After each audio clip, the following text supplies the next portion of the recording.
Então, abra aí a sua Bíblia. A minha que eu estou adotando ainda é a nova atualizada. Já já estarei comprando uma Bíblia atualizada, mas eu não estou ainda com a Bíblia atualizada, só a nova atualizada. Vamos lá.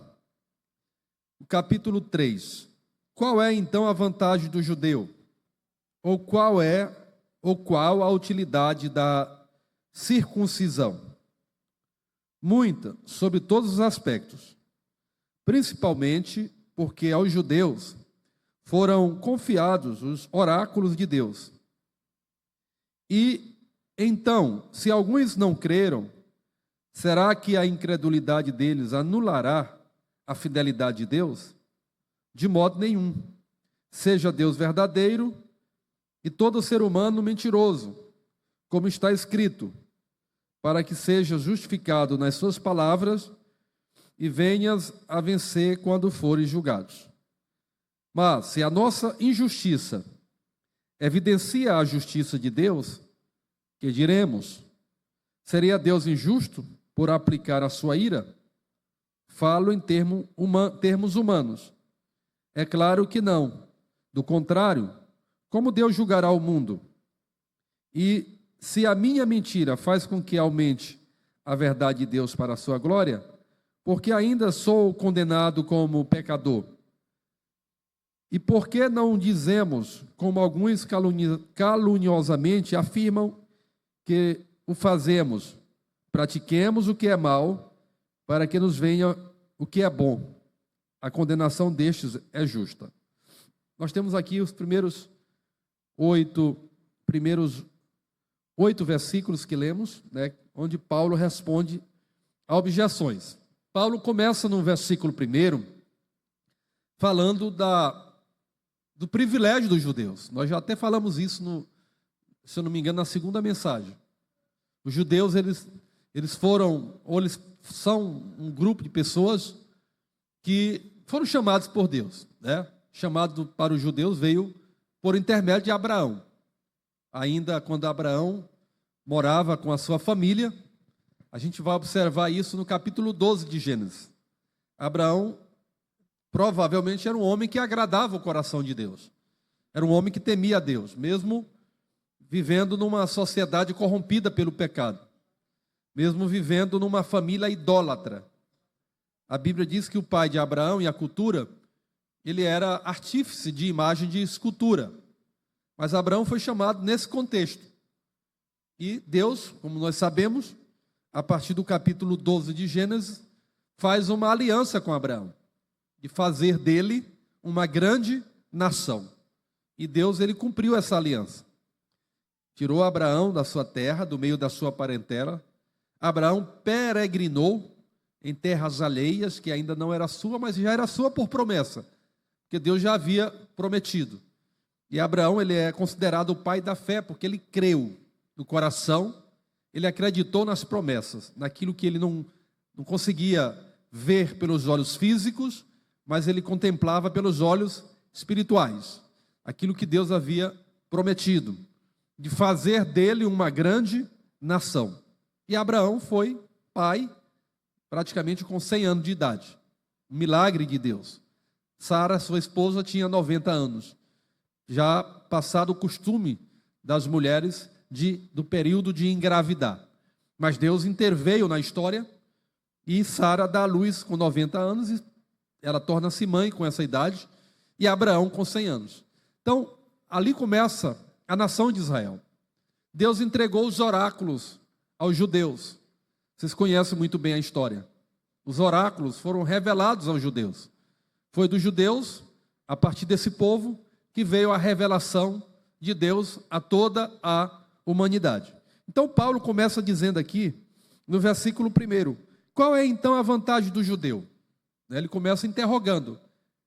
Qual é a vantagem do judeu sobre os demais grupos, as demais etnias, as demais raças e os demais povos? Qual é a vantagem dele? E ele responde. Ou qual a utilidade da circuncisão? Está fazendo aqui uma referência a um costume, a um ritual que era dos judeus circuncidar os seus filhos masculinos. Uma abrança que Deus tinha feito lá atrás, né? Exatamente. Ao 8º dia a criança tinha que ser circuncidada. Um sinal exterior da obediência, do compromisso, da aliança. Aí Paulo responde no versículo 2. Qual é a vantagem? Muita vantagem. A vantagem do judeu é grande em relação a outros povos, a outros grupos. E ele diz, sob todos os aspectos. Eles têm muita vantagem sob todos os aspectos. E aí vai dizer, principalmente porque aos judeus foram confiados o quê? Os oráculos de Deus. Nós sabemos que aos judeus foram confiados a revelação da palavra de Deus. Foram eles que receberam a revelação da palavra. Os sacerdotes, os reis, os escritores da palavra, de uma maneira geral, os profetas, né? Então, eles receberam a revelação, ou seja, oráculos significa revelação de Deus, os mistérios de Deus. E a palavra, como diz o próprio apóstolo Pedro, que nenhuma profecia é de particular interpretação, mas os homens santos receberam a inspiração divina para escrever a palavra, né? Deus revela então aos judeus. Então essa é a vantagem deles, né? Eles receberam essa revelação. E então, se alguns não creram, aí está falando ainda dos judeus, se alguns não creram, será que a incredulidade deles anulará a fidelidade de Deus? De maneira nenhuma. Nós sabemos, eu já preguei aqui, mesmo não pregando sobre o texto, mas nós pregamos aqui sobre um capítulo, se eu não me engano, capítulo 5 de Coríntios, que dos que saíram do Egito para se apropriar, para tomar posse da terra prometida, pereceram ao longo da caminhada, no período de 40 anos. Eles morreram. Por quê? Pecaram. Porque desobedeceram. Porque se lembraram do Egito. Porque profanaram, adulteraram, idolatraram, praticaram o pecado da desobediência. E morreram, e pereceram no deserto. Em poucos dias, eles poderiam ter chegado à terra prometida e tomar posse da terra prometida, mas devido às provas e às desobediências, eles caíram no deserto. Josué e Caleb, daqueles que tinham idade adulta, ou seja, idade para ir para a guerra, somente esses chegaram à terra prometida e tomaram posse. Foi uma outra geração. E aí nós observamos aqui que a infidelidade de Deus não muda a fidelidade de Deus. O que Deus prometeu, Ele cumpriu. O que Deus promete, Ele cumpre. Deus prometeu de fazer de Abraão uma grande nação. E Deus cumpriu isso ao longo da história do povo judeu, ao longo da história da humanidade. Então, se Deus ele promete alguma coisa para você, mesmo que você seja infiel, essa promessa, obviamente, ela vai se cumprir, claro, na sua geração, se houver, com certeza, arrependimento. Foi o que aconteceu com os judeus. Muitos deles pereceram, mas muitos deles se voltaram para Deus, retornaram para Deus. É só lembrar do episódio quando eles estavam sendo oprimidos pelo rei Faraó no Egito. E alguns se colocaram diante de Deus, clamando ao Senhor, se arrependendo, se humilhando, pedindo misericórdia, e Deus ouviu o clamor do seu povo. Então, quando o povo peca, desobedece, se afasta de Deus, é óbvio que vem as consequências. Deus perdoa o pecado, mas Ele não anula as consequências. Mas quando o homem se volta para Deus, aquilo que Deus prometeu, a aliança que Ele estabeleceu, Ele vai zelar por aliança. Porque Deus não é homem para que minta, nem filho do homem para que se arrependa. Se Ele promete, Ele vai cumprir. Glória a Deus. Então, o que Paulo está dizendo aqui? Então, se alguns deles não creram, será que a incredulidade deles anulará a fidelidade de Deus? Aí Paulo responde, de modo nenhum. Seja Deus verdadeiro e todo ser humano, eu estou aqui no versículo 4, não sei se você está acompanhando, de modo nenhum, seja Deus verdadeiro e todo ser humano mentiroso, como está escrito, para que seja justificado nas tuas palavras e venhas a vencer quando fores julgado. Ou seja, Deus ele não muda. Aqui está falando de uma das características, se é que podemos dizer assim, né, dos atributos, melhor dizendo, se encaixa melhor essa palavra, dos atributos de Deus. É a sua imutabilidade. Ele é o mesmo. Deus não muda. Do princípio ao fim, Ele é fiel. Do princípio ao fim, Ele é Deus. Do princípio ao fim, Ele é soberano. A própria palavra diz que em Deus não há mudança, nem sombra de variação. Ele é o mesmo, disse o escritor aos Hebreus, ontem, hoje e será para todo o sempre. Deus não muda. Hebreus capítulo 13, versículo 8. Ele é o mesmo ontem, hoje e será para sempre. Então, o homem pode ser fiel, Deus permanece fiel.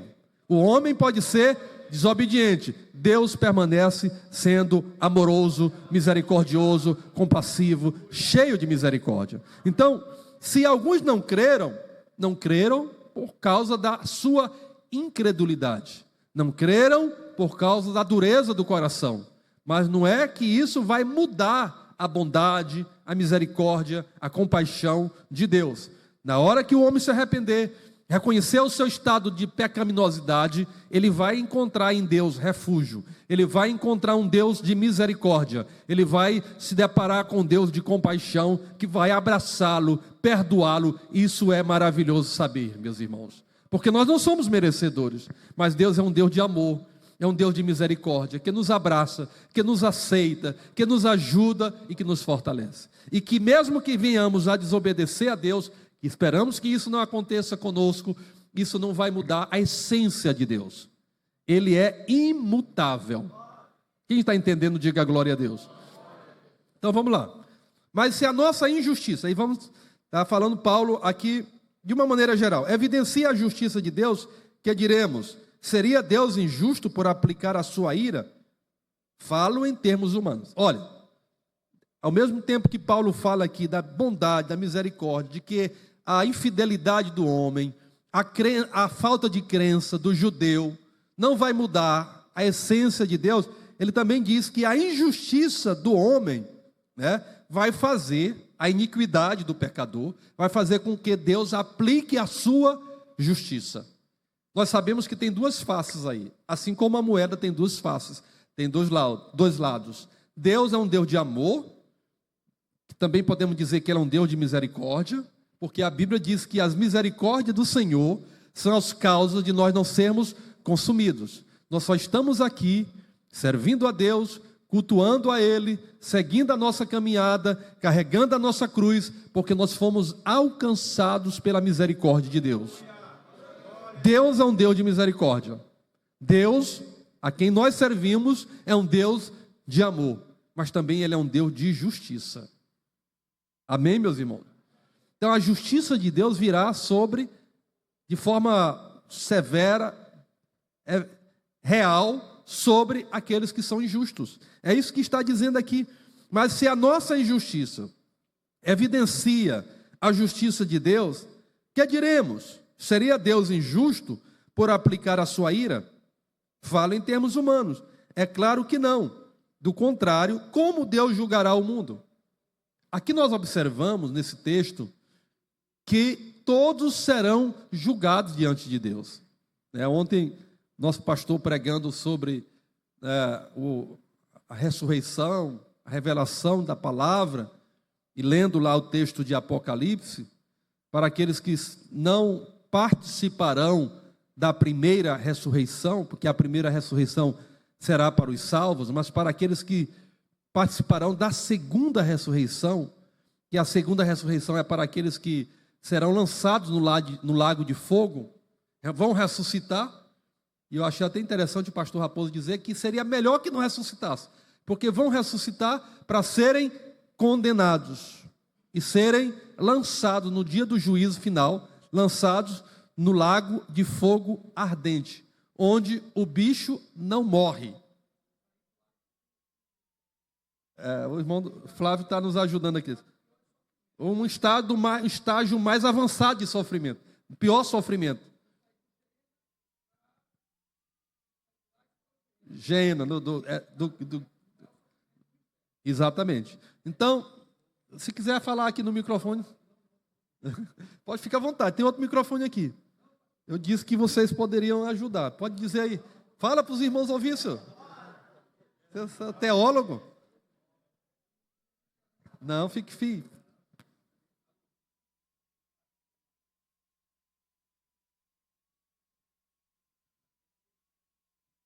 Deu certo? Fala aqui. Rapidão, é porque existe o Hades, que é dividido em um local de sofrimento e, ao mesmo tempo, um local de gozo. É onde estava lá Abraão, onde está Abraão. E o Hades, um sofrimento menos rigoroso do que o Geena, que é o último estágio de sofrimento daqueles que serão ressuscitados para serem lançados lá no sofrimento mais profundo. Eles estão agora sofrendo, aqueles que morrem sem Cristo. Eles estão sofrendo agora, as suas almas, mas eles haverão de ressuscitar para que Deus possa fazer o juízo final e de lá ele ser lançado no Geena, que não é mais o Hades, já é um estado mais profundo de sofrimento, de condenação e de sofrimento eterno. Amém, meus? Vocês entenderam aí, né? Então é isso. Então, Deus é um Deus de misericórdia, trazendo para aplicar nossas vidas, um Deus de amor, mas Ele também é um Deus de justiça. Então, a iniquidade do pecador, seja judeu ou gentil, que Paulo vai discorrer aqui sobre judeus e gentios, não anula a justiça de Deus. Por isso que Paulo escreve, aonde o pecado abundou, a graça de Deus superabundou. Mas a iniquidade do homem, o pecado, não vai anular a justiça de Deus. Se ele não, nós estamos vivendo no tempo da graça. Deus dá ao homem a oportunidade para ele se arrepender. Porque Jesus veio a esse mundo para morrer pelo pecador. Ele se sacrificou.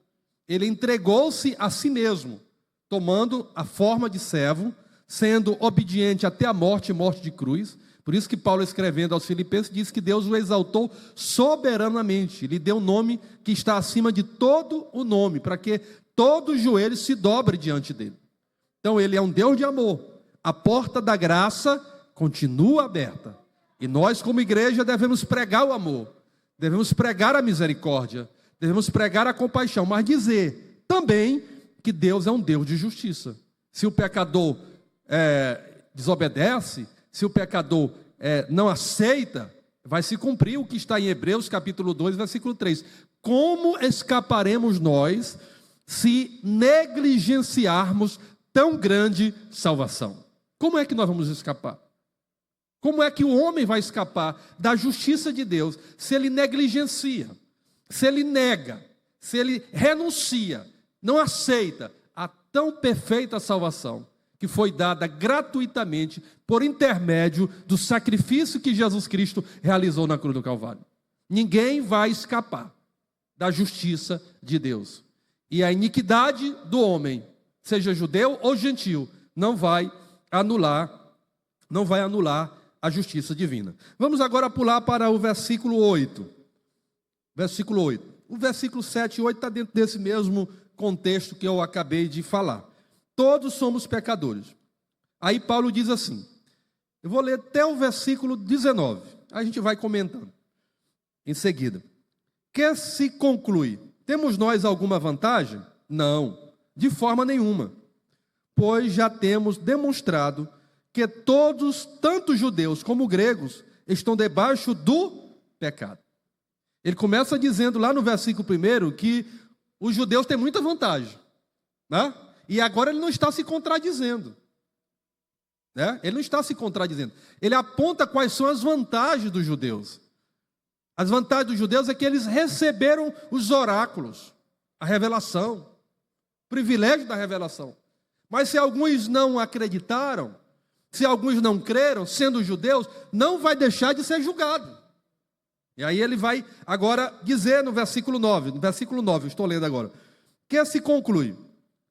Temos nós alguma vantagem? Não, de forma nenhuma, pois já temos demonstrado que todos, tanto judeus como gregos, estão debaixo do pecado, como está escrito, não há justo, nenhum sequer, não há quem entenda, não há quem busque a Deus. Todos se desviaram e juntamente se tornaram inúteis. Não há quem faça o bem. Não há um sequer. A garganta deles é sepulcro aberto. Como língua enganam. Veneno de víbora está nos olhos, aliás, está nos seus lábios. A boca eles têm cheia de maldição e amargura. Os seus pés são velozes para derramar sangue. Nos seus caminhos não há destruição e miséria. Aliás, nos seus caminhos há destruição e miséria. Eles não conhecem o caminho da paz. Não há temor de Deus diante dos seus olhos. Ora, sabemos que tudo que a lei diz é dito aos que vivem sob a lei, para que toda boca se cale e todo mundo seja culpável diante de Deus. Porque ninguém será justificado diante de Deus pelas obras da lei, pois pela lei vem o pleno conhecimento do pecado. Então, meus irmãos, ele vai nos mostrando aqui que o homem, ele é, tanto judeu como grego, tanto judeu como gentil, indesculpável diante de Deus. Indesculpável. Já falamos isso nas mensagens anteriores, que não há ninguém que se justifique, que não há ninguém que se desculpe diante de Deus. E até disse aos irmãos aqui, que mesmo aqueles que não tiveram a oportunidade de ouvir o Evangelho, mas Deus, ele se revela pela palavra, e eu acredito que seja a maior revelação de Deus, mas Deus se revela pela própria criação.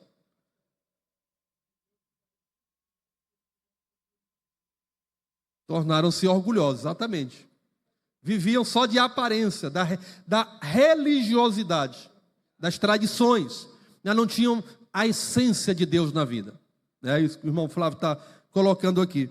Então, a conclusão que Paulo chega, ele vai depois listar, relacionar, aqueles que são pecadores, que não entendem, que não buscam a Deus, que se tornaram inúteis, porque não fazem o bem, não praticam o bem, mas maquinam, planejam o mal, planejam o ódio, planejam a morte, o roubo, a destruição. E ele está traçando um quadro, ele está pintando um quadro, que é o quadro que é caracterizado pelas pessoas que não têm Deus, pelas pessoas que não conhecem a Deus, por aqueles que não entregaram as suas vidas a Cristo, por aqueles que rejeitam a Cristo, que rejeitam a palavra, que rejeitam o Evangelho. São pessoas que não amam a Deus, são inúteis, não fazem o bem. A garganta dele é sepulcro aberto, com a língua engana, vivem, veneno de víbora está nos seus lábios, proferem palavras de maldição, palavras de ódio, de rancor, de destruição, matam com a sua língua. E Tiago fala sobre isso, que a língua é um pequeno membro, mas ela é capaz de incendiar, porque com a língua você abençoa, mas também com ela você pode amaldiçoar. Então é isso que ele está dizendo, pessoas que não têm Deus, que não amam a Deus, que não se arrependeram dos seus pecados, maquinam o mal, a língua é como veneno de víbora nos lábios, a boca está cheia de maldição e de amargura, os seus pés são velozes para derramar sangue, eles correm para trazer notícias ruins, eles correm para matar, eles correm para roubar, eles correm para destruir, eles correm para levar inimizade, dissensão, discórdia, eles correm para promover a desgraça, a dor. Muitos estão vivendo assim. Muitos estão vivendo assim. Paulo traça, pinta aqui um cenário de pessoas que não conhecem a Deus, que tanto pode ser judeu, como pode ser gentil, pode ser grego. Que se conclui, temos nós alguma vantagem? Ele começa citando as vantagens do judeu, mas agora essa vantagem, como disse aqui o irmão Flávio contribuindo, tornou-se em orgulho, porque se afastaram de Deus. Nós, como servos de Deus, irmãos, não podemos nos vangloriar. Eu costumo dizer, é apesar de nós, é apesar das nossas limitações, apesar das nossas fraquezas, apesar das nossas infidelidades, porque em algum momento nós somos infiéis, é apesar das nossas falhas, das nossas imperfeições, mas nós já abrimos o nosso coração para Deus. Ele passou a morar dentro de nós. O Espírito Santo está em nós. Quando nós erramos, um sinal vermelho ou amarelo acende, uma luz amarela acende. Nós nos arrependemos, nós pedimos perdão, pedimos misericórdia, e a palavra de Deus se cumpre em nós. Se andarmos na luz, como na luz ela está, e mantermos comunhão uns com os outros, o sangue de Jesus Cristo nos purifica de todo o pecado. Bendito seja o nome do Senhor. Então, não há ninguém desculpável pela misericórdia de Deus. Não é porque somos melhores, não, é porque a graça de Deus nos alcançou. E aí nós temos motivo de sermos alegres, temos motivo de cantar, temos motivo de adorar, de bendizer, de fazer o bem, de praticar o bem, de viver em paz uns com os outros, de amar uns aos outros, de perdoar uns aos outros, porque nós fomos alcançados pela palavra, pelo evangelho, pela libertação, pela transformação. O Jesus Cristo a quem servimos, Ele nos perdoou. Bendito seja o nome do Senhor. Quem está entendendo, diga glória a Deus. A graça de Deus é maravilhosa. E aí Paulo continua, a boca deles está cheia de maldição, de amargura, seus pés são velozes para derramar sangue, nos seus caminhos não há destruição e miséria, eles não conhecem o caminho da paz, não há temor de Deus diante dos seus olhos, não há temor de Deus diante dos seus olhos, praticam homicídios, praticam crimes, roubam, matam, vivem distanciados de Deus. E aí a lei veio para apontar, a lei veio para mostrar, para revelar o pecado, a nudez do homem. O que mais o homem tem medo, amados irmãos, é de que a sua nudez seja exposta. Quando eu falo de nudez aqui, eu não estou falando no sentido literal, no sentido figurado que estou falando. Que os seus pecados sejam expostos, que a sua podridão seja exposta. Nós temos que orar para que a misericórdia de Deus nos alcance cada dia. E quando errarmos, peçamos perdão a Deus, peçamos misericórdia a Deus, porque Ele é fiel e justo para nos perdoar. Bendito seja o nome do Senhor. Vamos para o versículo 21 e vamos ter até o versículo 30. Estou fazendo aqui uns rápidos comentários, não fiz aquele estudo. O pastor Endo até me deu aqui o tab dele, mas não consegui abrir não. Não é que eu não consegui, é porque deixa assim mesmo. Porque se eu for ler os comentários, talvez a gente não vai ter tempo. Vamos para o versículo 21, até o versículo 30.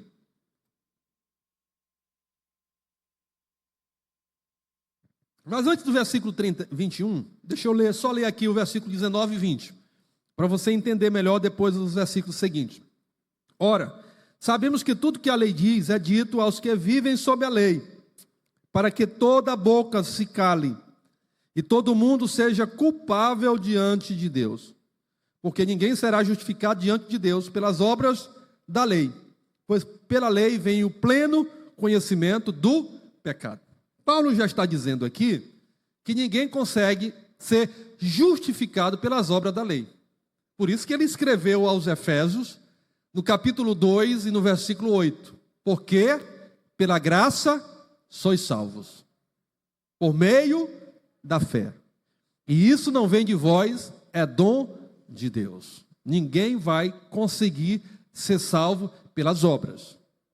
E quando o Tiago escreve a sua carta, ele não escreve se contradizendo Paulo, se opondo a Paulo. Ele apenas adiciona alguma coisa para dizer que a fé sem as obras ela é morta. Mas ele não está anulando o que Paulo ensinou, que a salvação é pela graça. Ele está simplesmente dizendo, Tiago, o irmão de Jesus, dizendo que quem é salvo pela graça produz boas obras. Obra de amor. Você não deve ajudar alguém, seja irmão ou um amigo, uma pessoa que precisa da sua ajuda, que você está estendendo a mão para dar um abraço, está estendendo a mão para dar uma cesta básica, estendendo a mão para ajudar com uma consulta médica, comprar um remédio, etc. e tal, porque você vai fazer isso para receber a salvação. Não, não é isso o sentido. Você faz isso porque você já é salvo. Bendito seja o nome do Senhor. Então, nós que somos servos de Deus, temos que produzir boas obras, produzir bons frutos.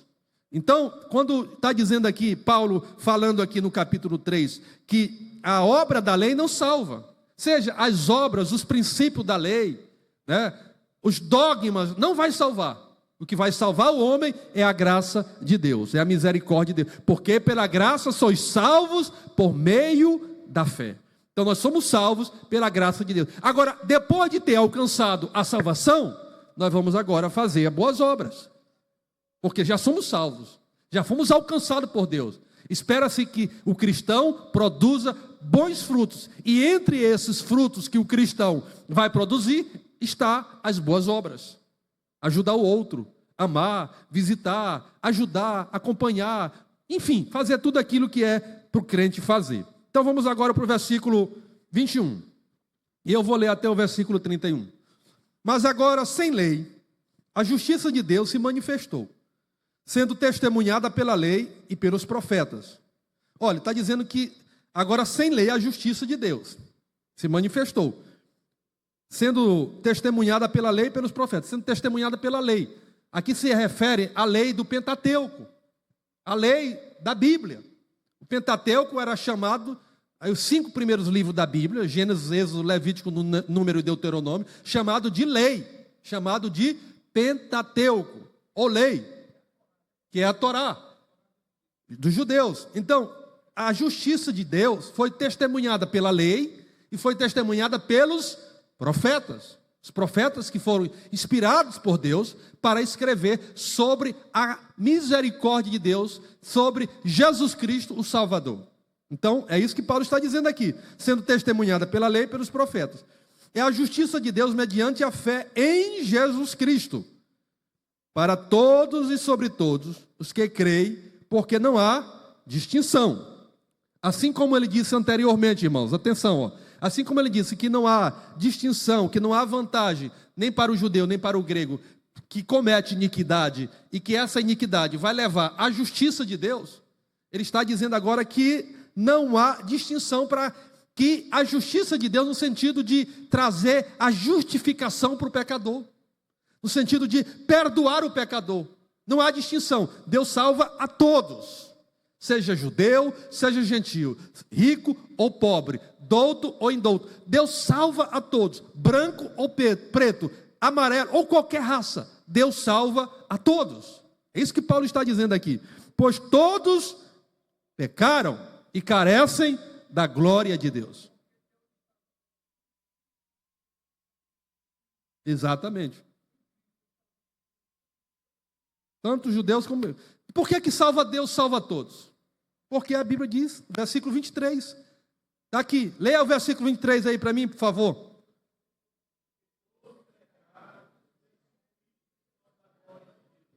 Porque todos pecaram. Irmãos, aqui, ninguém foge disso aqui. Isso aqui é uma regra geral. Não há exceção. O único homem que pisou nessa terra que não pecou, quem foi? Jesus Cristo. Ele foi em tudo tentado, mas ele não cedeu à tentação.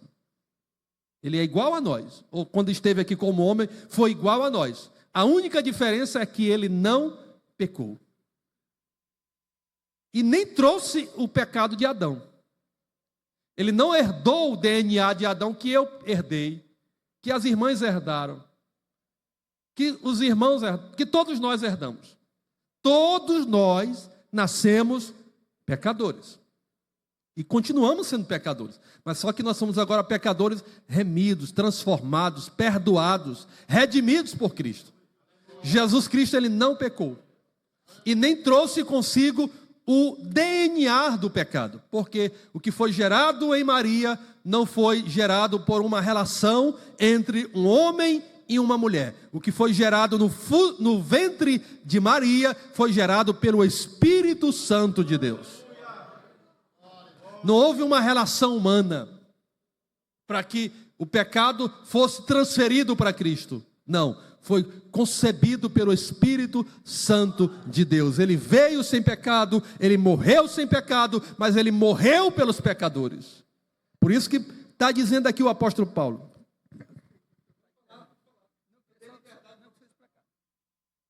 É porque a Bíblia fala, aquele que não conheceu o pecado, Deus o fez pecado, para que nele fosse aplicada a justiça de Deus. Então Cristo, ele não conheceu o pecado, mas Deus o fez pecado, para que lá na cruz, ele levasse todos os nossos pecados e ali fosse aplicada a justiça de Deus nele. Muito bem, isso mesmo. A justiça de Deus foi aplicada porque um inocente deveria morrer por todos os pecadores. Por isso que os pecados da humanidade foram postos sobre Jesus.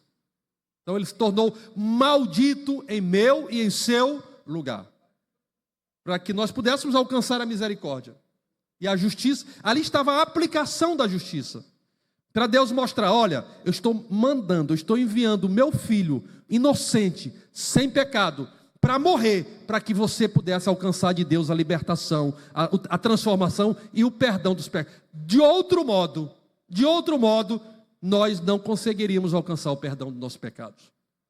Lá na velha aliança, eles matavam novilho, matavam o carneiro, matavam o cordeiro, mas eles apenas apagavam, não era, pastor? Apagavam os pecados, cobriam os pecados, só cobria, melhor dizendo. Agora não, Jesus, ele tira o pecado, ele limpa, ele justifica. Por isso que nós vamos pregar no capítulo 5, que eu até preguei lá no Templo Central, quando eu estiver falando, a doutrina da justificação. É pegar o culpado. Nós éramos culpados, porque nós nascemos pecadores. Nós estávamos na escravidão. Aí Jesus foi lá no mercado de escravo. Nossa alma estava sendo leiloada. Vamos usar aqui essa ilustração. Leiloada, ele foi lá no mercado de escravo e nos comprou, mas não foi com prata, não foi com ouro, não foi com dólar, não foi com real, foi com o seu próprio sangue que ele derramou na cruz do Calvário.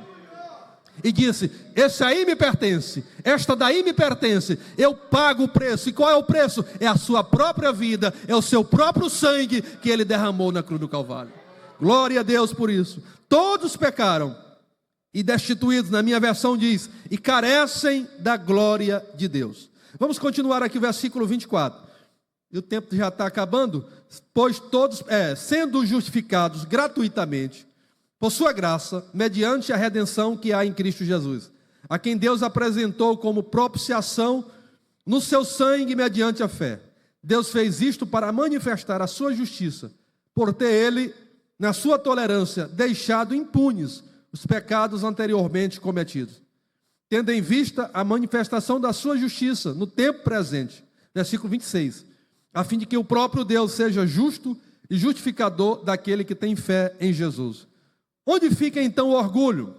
Foi totalmente excluído. Por meio de que lei? A lei das obras? Não, pelo contrário, por meio da lei da fé. Concluímos, pois, que o ser humano é justificado pela fé, independente das obras da lei. Ou seria Deus apenas Deus dos judeus? Será que também não é Deus dos gentios? Sim, também dos gentios. Visto que Deus é um só, o qual justificará o circunciso a partir da fé, e o incircunciso por meio da fé. Anulamos então a lei por meio da fé? De modo nenhum. Pelo contrário, confirmamos a lei. É lindo, né, o que Paulo escreve aqui. É maravilhoso. Então, ele, em suma, para concluir aqui os últimos versículos do capítulo 3, está nos dizendo que a justiça de Deus se manifestou, sem que eu e você merecêssemos. Se manifestou. E nós não fomos alcançados pelas obras da lei. A lei foi importante. A lei apontou o pecado. A lei mostrou o pecado. Havia uma cerca. Até ali você podia ir. Quando a lei caiu, a cerca caiu. Você agora tem liberdade. Nós somos salvos pela graça, mas não vamos fazer o que Deus não quer que façamos, não é pela lei, é porque entendemos que nós fomos constrangidos a obedecer a Deus, a amar a Deus, em gratidão por tudo aquilo que Ele fez e continua fazendo por nós. Não é porque existe uma lei. A lei foi importante, porque o amor de Deus e o próprio Cristo cumpriu toda a lei. O próprio evangelista Mateus capítulo 5, versículo 17, ele diz: Jesus Cristo não veio destruir a lei, mas Ele veio para cumpri-la. Ele cumpriu a lei, inclusive oferecendo a si mesmo como ovelha, como cordeiro de Deus para tirar o pecado do mundo. Bendito seja o nome do Senhor. Por não?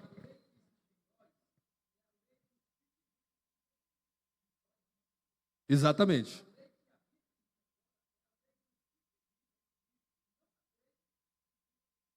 Exatamente. Vocês ouviram o irmão Flávio? O irmão Flávio está contribuindo bem aqui, graças a Deus.